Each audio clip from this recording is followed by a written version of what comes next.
Trans Acolitse of 12-2, and this is my presentation about the Judiciary Act of 1789. The essential details. The Judiciary Act of 1789 was a federal statute adopted in September 24, 1789, obviously, and it established the federal judiciary of the United States and was made following the ratification of the Constitution. Why?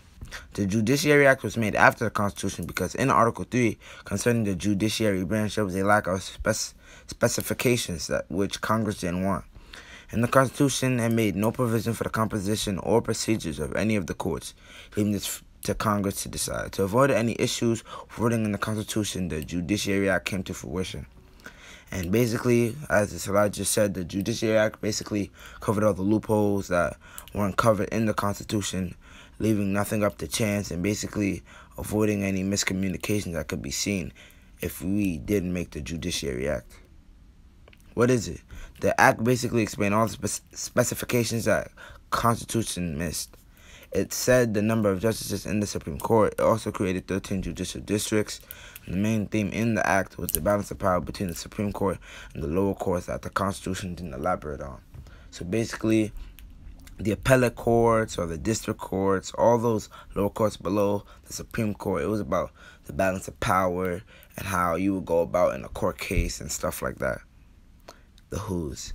President George Washington signed the Judiciary Act of 1789 into law on September 24, 1789, as said before, and promptly submitted his nominations to fill the offices created by the Act. Among the nominees were John Jay for Chief Justice of the United States, John Rutledge, William Cushing, Robert H. Harrison, James Wilson, and John Blair Jr. as Associate Justices, Edmund Randolph for Attorney General, and Mary Yard District Judges.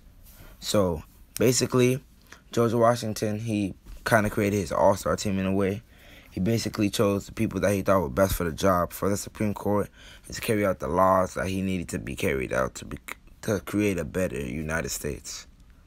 In summary, basically the Judiciary Act of 1789 was a law that created the judicial branch of the federal government.